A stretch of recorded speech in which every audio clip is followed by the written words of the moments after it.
अगर नवरात्रि का व्रत एक लौंग पर कर रहा है तो उसको करने दो। कोई नवरात्रि का व्रत अगर एक गिलास दूध पर कर रहा है तो उसको करने दो। अगर नवरात्रि का व्रत एक जरासी सुपारी पर कर रहा है तो करने दो। कोई नवरात्रि का व्रत कैसे कर रहा है उसको करने दो, उसकी मर्जी।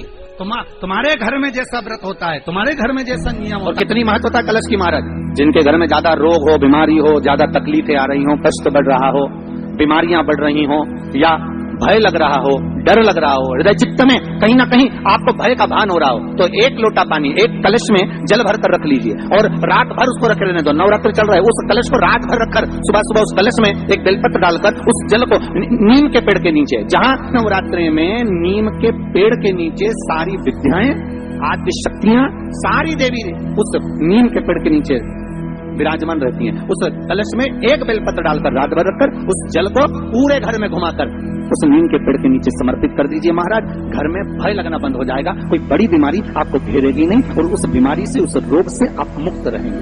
उस बीमारी से, उस रोग से आप मुक्त पाएंगे, वो बीमारी आपको घेरेगी। कलश का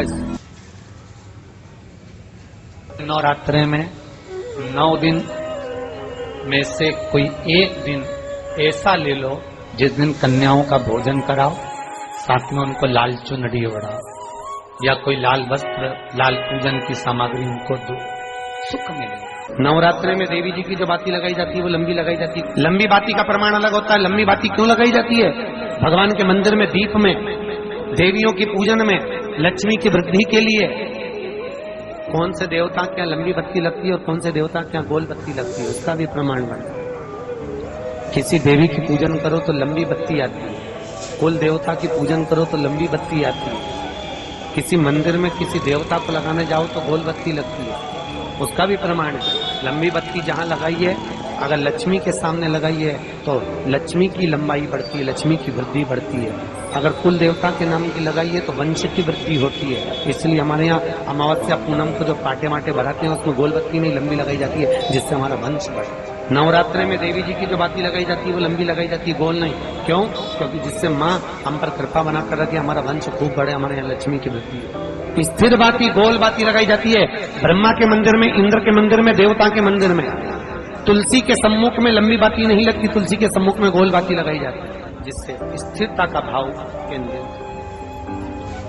पीपल के वृक्ष के नीचे कभी लंबी बाती नहीं लगती, बड़ के पेड़ के नीचे कभी लंबी बाती नहीं लगती, आंवले के पेड़ के नीचे कभी गोल बाती नहीं लगती, आंवले के वृक्ष के नीचे लंबी बाती। आम के जो पत्ते जिस डाली में लगे होते हैं वो डाली कोमल सी डाली, 11 टुकड़े महाराज एक कच्चे सूत से लपेटकर 11 बार उसका भाग, जब उसको लपेट लोगे इस तरह से इकट्ठा करके, आगे का जो भाग है 11 बार कच्चा सूत लपेटने के बाद जो भाग पीछे का आगे का कोई भी हो, उसको शहद में डुबाकर शिव जी को समर्पित कर दो। किस जगह पर रखना है? अशोक सुंदरी वाली जगह। अशोक सुंदरी की जगह जानते हो आप लोग, पहले भी आपको बताया है, आज फिर आपको वर्णन कर दें। जैसे ये गोल जलाधारी है, ये शिवलिंग रखा है, ये 2 जहां से पानी बह रहा है बाबा के चरणारविंद, राइट में श्री गणेश जी का स्थान, लेफ्ट में कार्तिकेय का स्थान, बीच में अशोक सुंदरी की जगह। शंकर भगवान की 6 लड़कियां हैं। भगवान शंकर के 13 बच्चे, 13 बच्चों में से 6 लड़कियां, उस 6 लड़कियों में से एक लड़की का स्थान, भगवान शंकर की एक बेटी का स्थान, अशोक सुंदरी का स्थान सामने पद्म पुराण में स्पष्ट किया। ये स्थान अशोक सुंदरी का।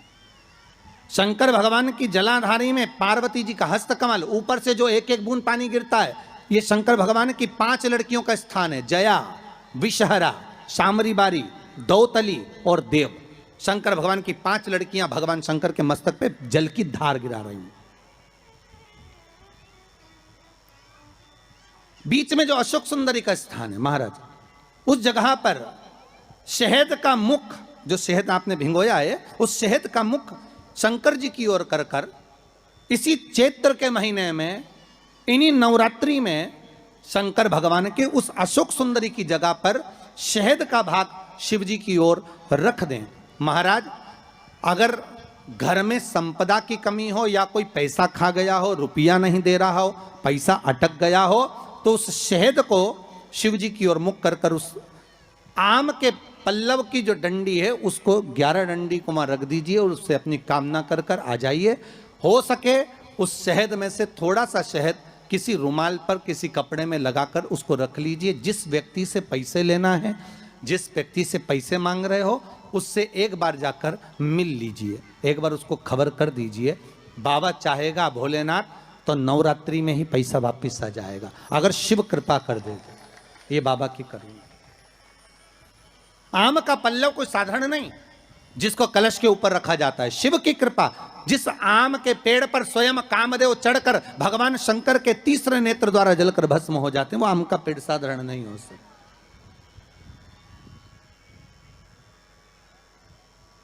सहज नहीं है। और वैसे भी शिव शिव है महाराज। आम का जो पत्ता होता है, आम का जो पल्लव होता है, उस आम के पत्ते पर हल्दी और सिंदूर, इन दोनों से स्वस्तिक का निर्माण किया जाए। देवी भागवत का संवाद है, बहुत ध्यान देना महाराज। जिन कन्याओं का विवाह ना हो पंचमी के दिन, नवरात्रे की कोई सी भी पंचमी, मतलब जो पंचमी तिथि पड़ेगी, कोई भी नवरात्रा हो, चाहे वो 4 नवरात्रे में से, चाहे वो पौष का हो, अश्विन का हो, चैत्र का हो, आषाढ़ का हो, किसी भी नवरात्रि में आप कर सकते हैं। एक पान के पत्ते पर, एक ही पत्ते पर जो 2 स्वस्तिक बनेंगे, एक हल्दी का बनेगा, एक सिंदूर का बनेगा। बस अंतर इतना है, जो हल्दी का स्वस्तिक है उस पर कंकु के चावल अर्थात रौली के चावल, रौली कुंकू के चावल रखना है, और जो सिंदूर का है उस पे हल्दी के चावल रखना है। इतना रखकर जिस लड़का लड़की का विवाह नहीं होता उसकी हथेली पर रखकर उसका नाम और गोत्र बोलकर महाराज उसको ले जाकर नीम के पेड़ के नीचे उसको रख दिया जाता है। मात्र 3.5 या 4 महीने ऐसे रहते हैं जिसके अंदर उस लड़का लड़की का विवाह पक्का हो जाता है। जिसका विवाह नहीं होता केवल उसी के लिए, जिसका मंगल विवाह ना हो रहा, आम के पल्लव में शिव का वर प्रदान है, आम के पल्लव में शंकर का आशीर्वाद, आम के पल्लव में शिव का आशीर्वाद। के दिन लोग देवी जी की स्थापना करते हैं, तो क्या स्थापना में क्या रखते हैं? कलश रखते हैं ना। तो कलश किस लिए रखा जाता है? कलश का क्रम क्या है?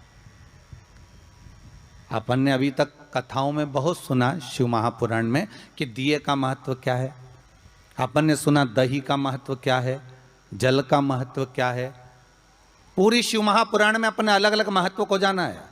पर यह नवरात्रे में जो शिव महापुराण की कथा शुरू हो रही है, नवरात्रे में जो शिव महापुराण की कथा को हम श्रवण करने के लिए बैठे हैं, इसमें हमारा एक संशय और मिटना चाहिए कि भारत की भूमि पर जब मां आद्य शक्ति की स्थापना होती है, मां जगतजननी को जब विराजमान किया जाता है, या चैत्र नवरात्रे में, शरदीय नवरात्रे में, आषाढ़ी नवरात्रे में,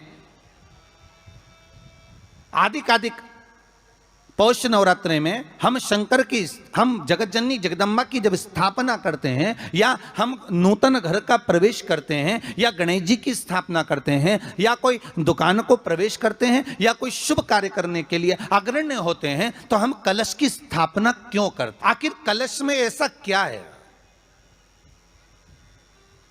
कलश के अंदर आखिर ऐसा क्या विराजमान है कि 33 कोटि देवता उस कलश के अंदर आकर बैठ जाते हैं महाराज?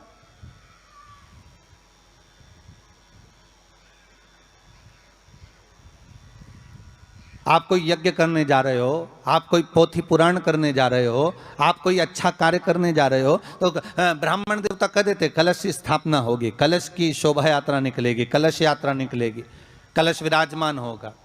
और आज हर की पौड़ी पर, प्रयागराज में, या उज्जैनी में, नासिक में जो बड़े बड़े कुंभ के मेले होते, कुंभ का मतलब भी तो कलश से होता है। उसकी महत्वता क्यों है? उस कुंभ की, उस घड़े की महत्वता कहां से प्रकट हो गई? शिव महापुराण की कथा कहती है महाराज, भगवान औघड़दानी शंकर स्वयं आद्य शक्ति जगदम्बा से कहते हैं कि जगदम्बा तू क्या चाहती है बोल। तो जगतजननी जगदम्बा कहती है कि जहां मैं हूं वहां शंकर है, ये आपने कह दिया, पर जहां शंकर है वहां पार्वती का होना जरूरी है। उसके लिए सिद्ध करने के लिए एक स्थान ऐसा बनाया जाए जहां पर शंकर विराजमान है और शंकर के साथ पार्वती विराजमान है। तो शिव जी ने कहा पार्वती उसके लिए मैं तुझे एक सुंदर कलश का निर्माण कर देता हूं। कितना सुंदर लिखा है देवी भागवत के अंदर कि जहां कलश की स्थापना होती है उस जगह पर किसी देवताओं को बुलाने की जरूरत नहीं होती। 33 कोटि देवता उस जगह पर स्वतः विराजमान हो जाते, स्वयं 33 कोटि देवता स्वयं वहां विराजमान। और कितनी महत्वता कलश की महाराज। आप लोगों से भी निवेदन है, क्षेत्रीय प्रतिपदा है आज, जिनके घर में ज़्यादा रोग हो, बीमारी हो, ज़्यादा तकलीफें आ रही हो, कष्ट बढ़ रहा हो, बीमारियां बढ़ रही हो, या भय लग रहा हो, डर लग रहा हो, हृदय चित्त में कहीं ना कहीं आपको भय का भान हो रहा हो, तो एक लोटा पानी एक कलश में जल भर कर रख लीजिए और रात भर उसको रखे रहने दो। नवरात्र चल रहा है, उस कलश को रात भर रखकर सुबह सुबह उस कलश में एक बेलपत्र डालकर उस जल को नीम के पेड़ के नीचे, जहां चैत्री नवरात्रि में नीम के पेड़ के नीचे सारी विद्याएं, आद्य शक्तियां, सारी देवी उस नीम के पेड़ के नीचे विराजमान रहती हैं। उस कलश में एक बेलपत्र डालकर रात भर रखकर उस जल को पूरे घर में घुमाकर उस नीम के पेड़ के नीचे समर्पित कर दीजिए महाराज। घर में भय लगना बंद हो जाएगा, कोई बड़ी बीमारी आपको घेरेगी नहीं और उस बीमारी से, उस रोग से आप मुक्त रहेंगे। उस बीमारी से, उस रोग से आप मुक्त पाएंगे, वो बीमारी आपको घेर नहीं पाएगी। कलश का इस संसार सागर से उबरने के लिए हम भगवान की कथा को अपने हृदय में, अपनी चित्तवृत्ति में, अपने मन में उतार लें।